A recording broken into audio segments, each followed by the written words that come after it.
We have to find somebody that'll work with us that has dealt in the dirtiest of dirty business. Never before seen footage of Sean Diddy Combs in the days leading up to his arrest in New York last September. You want to put the stuff in my fanny pack, King? The exclusive video obtained by Netflix shows Combs debating with his lawyers about strategy. Listen to me. It should show you his character. Was that the reason for including it? Yeah. One thing you never want in this life is smoke with 50 Cent. Curtis is really out here showing all of us that if you're not producing a documentary about the person you hate and their downfall, you're not hating to your fullest potential. This man has been collecting receipts on Diddy for 2 decades, just marinating, plotting, waiting for the right moment to drop the bomb. Well, the moment is finally here, y'all. 50's Diddy documentary is here, and it's wild that 50 somehow got his hands on footage from Diddy's final days of being a free man. This is the moment 50's been training for since the mixtape era, and you already know he's soaking up every second of it. Diddy's locked up, can't do a damn thing about the documentary, and is apparently going crazy behind prison walls, shouting at his lawyers. His lawyers already rushed out a statement calling the documentary illegal, and they even tried to get Netflix to pull it down. Meanwhile, 50 is over here giggling and counting those Netflix checks. Love him or hate him, this man knows how to monetize a beef. If Sean Combs watches this, what do you think he's going to feel? Like, wow, this is amazing. I think he's gonna say this is the best documentary I've seen in a long time. Honestly, maybe Diddy shouldn't have tried to take 50 shopping back in the day, because 50 has kept his Timbs on that man's neck ever since. Y'all, Curtis Jackson, there is nobody in this world pettier than Curtis. 50 Cent linked up with director Alexandria Stapleton for a 4-part documentary series called Sean Combs: The Reckoning that features never-before-seen footage of Diddy from the days right before his arrest in New York City back in September 2024. The docuseries, which premiered on Netflix on December 2nd, shows exclusive footage of Diddy on the phone arguing with his lawyers about what their game plan should be and telling them to find someone who has experience dealing with the dirtiest business. In other words, Diddy knew he was cooked.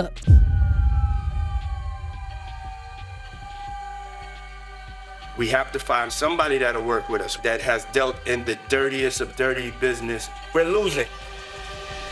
You can practically feel the panic through the screen. Diddy was scrambling and scraping, throwing everything at the wall, and trying every angle he could to fight his case. Strategy. Listen to me. I'm gonna get off the phone right now, and I am going to let you professionals look at the situation and come back to me with a solution.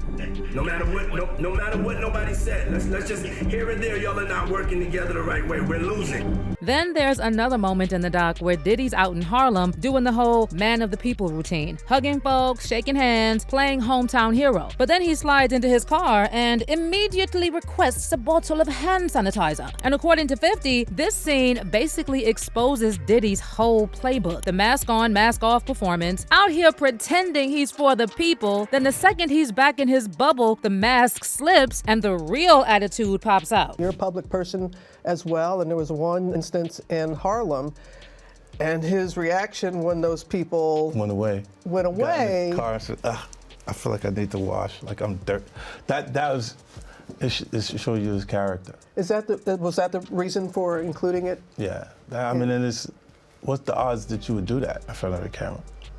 Like that's one of the moments where he forgot he was on tape. Now, when 50 was asked if this whole thing is just him airing out his old grudge against Diddy, he denied it and claimed his real mission is to show how the hip-hop community does not co-sign Diddy's behavior. And then he also threw some shade at the industry folks who are staying quiet through all of this. Do you think that hip-hop culture was on trial as much as Sean Combs was?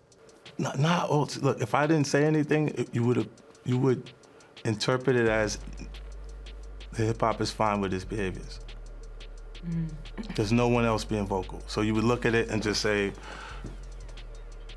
because that mind your business, or let me not say nothing about nothing, or those things, it would allow the entire culture to register as if they're for that.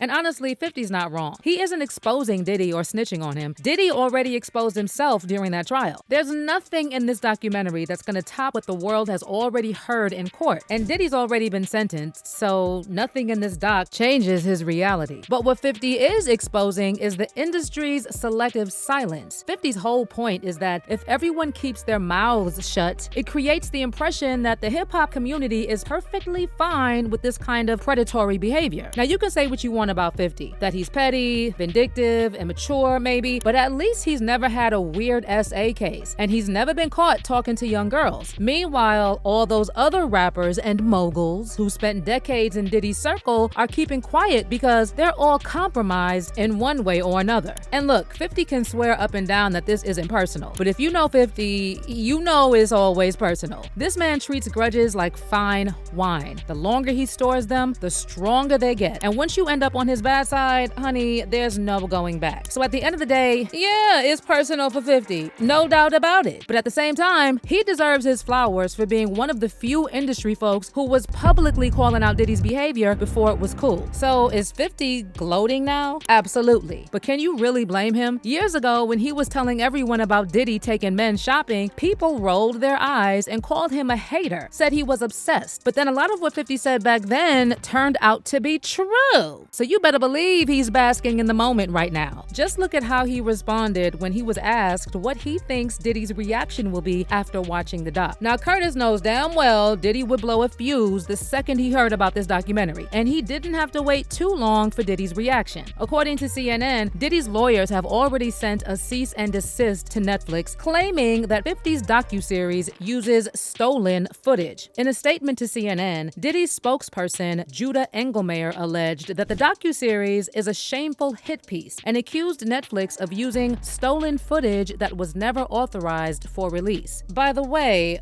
fun fact, Judah Engelmayer was Harvey Weinstein's spokesperson before Diddy hired him.